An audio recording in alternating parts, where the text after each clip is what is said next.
ساری خواتین، ساری لڑکیاں، ساری عورتوں، ساری نانیاں، دادیاں، پپیاں، چاچیاں جو مجھے دیکھ رہی ہیں، جو کہ ایک عورت ہیں، جو کہ نرم دل کی مالک ہیں، ان سب کو ہیپی وومنس ڈے. اور آپ کے حوصلے کو سلام، آپ کی محنت کو سلام. اگر آپ اپنی فیملی کے لیے بھی محنت کر رہی ہیں اس کو بھی سلام. سو میرے پاس یہاں ایک باہمت خاتون، ایک لڑکی بیٹھی ہیں جنہوں نے ہمت نہیں ہاری. اکثر اگر آپ دیکھیں گے تو آپ کے گھر میں بھی اگر بیٹی بیٹا دونوں ہوں گے، سو بیٹا جلدی ہمت ہار کے واپس آ جاتا ہے، لیکن بیٹی لگی رہتی ہے. چاہے وہ ہوم ورک ہو، چاہے ایسے ہو، چاہے پڑھائی ہو، چاہے روٹی بنانا ہو، گول روٹی بنانا سیکھنا ہو، یا کوئی بھی ایسی چیز. کمپیرزن کریں گے تو آپ کی بیٹی اس کام کو کرنے میں لگی رہتی ہے اور آخر کار کر کے ہی دم لیتی ہے. تو خدا کی طرف سے بھی یہ ایلیمنٹ خواتین کے اندر زیادہ ہوتا ہے کہ وہ بہت مستقل مزاج ہوتی ہیں، اور وہ ایک ہی چیز کے لیے جب تک وہ بیسٹ آف نہیں ہو جاتی اس کو بہتر بنانے کے لیے لگی رہتی ہیں. ہمیشہ اپنے اندر خامیاں ڈھونڈ کر اپنے آپ کو بہتر بنانے کی کوشش کر رہی ہوتی ہیں، بجائے کہ اپنے میاں سے کہیں کہ تم ٹھیک ہو جاؤ، تم اپنا غصہ صحیح کر لو. وہی اپنے اندر خامیاں تلاش کر کر کے اپنے آپ کو درست کرنے کی کوشش کر رہی ہوتی ہیں. ایک ایسی لڑکی جس کو شاید وہ وسائل نہیں ملے، لیکن پھر بھی اس نے اپنا ایک نام پروقار طریقے سے بنایا، محنت کی، مشقت کی اور ایک لیول پر پہنچی. میں بات کر رہی ہوں جناب ماریہ شمعون اینڈ شمعون مسیح، ان کے ابو. دونوں باپ بیٹی میرے پاس اس وقت یہاں موجود ہیں. سو آئیے ویلکم کرتے ہیں. السلام علیکم ماریہ اینڈ شمعون. ہیلو، کیسے ہیں آپ لوگ؟ وعلیکم السلام.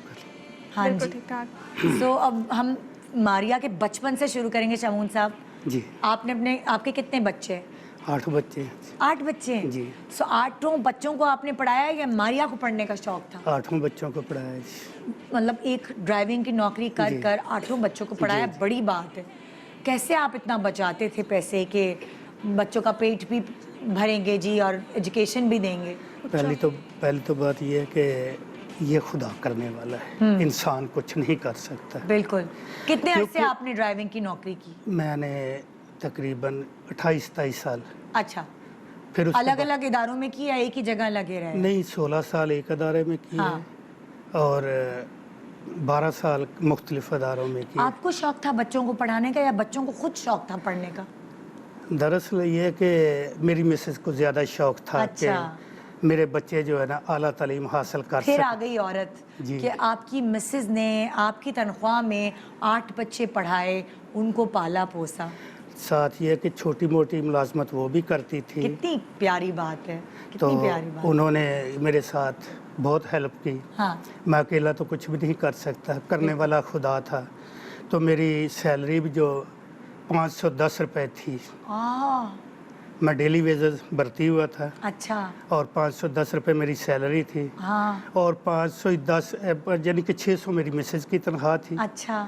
یعنی 1100 روپے میں ہم پورا گھر چلاتے تھے. اس وقت کا لحاظ سے مطلب 1100 میں گزارا چل جاتا. ماشاءاللہ ماریہ اسسٹنٹ کمشنر کا آپ نے مطلب پہ فائز ہیں، اس کے عہدے پہ فائز ہیں، اور آپ نے بڑی محنت سے کتنی دفعہ آپ لڑکی ہیں اس میں پیپر میں امتحان مقابلے کے جو امتحانات ہوتے ہیں؟ 3 دفعہ میں نے سی ایس ایس میں، اصل خواب میرا سی ایس ایس کرنا ہی تھا اور اس کے پیچھے میں لگی رہی 2015 سے، لیکن بار بار ناکام ہو رہی تھی. بار بار اتنی محنت کرنے کے باوجود بھی کامیابی مجھے کیا حاصل وجہ نہیں آ تھی؟ رہی. کیا لگ رہا تھا آپ کو، کیا کمی ہے؟ کبھی کبھی سوچتی تھی کہ پتہ نہیں سسٹم شاید مجھے ایکسیپٹ نہیں کر رہا یا میری محنت کو نہیں دیکھ رہا. کبھی کبھی خدا سے کہتی تھی کہ تو محنت کو مطلب پھل لگاتا ہے، لیکن میری محنت پھل کیوں نہیں لے کر آ رہی ہے. پھر اپنے اوپر وہی جو آپ بات کر رہی تھی کہ خامیاں تلاش کرتی تھی، شاید مجھ میں کوئی کمی ہے. میں ایسے صوبے میں رہتی ہوں، ایسے شہر میں رہتی ہوں جہاں پہ وسائل کی کمی ہے. میں اچھے انسٹیٹیوشنز تک شاید نہیں جا سکتی، ٹیوشنز اور یہ سب جو ہوتا ہے وہ نہیں لے سکتی آپ. تو اس کے بعد مطلب ہیلپ لیس ہو جاتی تھی ایک وقت کہ اب کس سے کہوں، کوئی اس بارے میں. تو میری کبھی ہمت ٹوٹی کہ بس اب نہیں دوں گی امتحان، بہت پڑھ لیا، بہت محنت کر لی، نتیجہ کیوں نہیں نکل رہا؟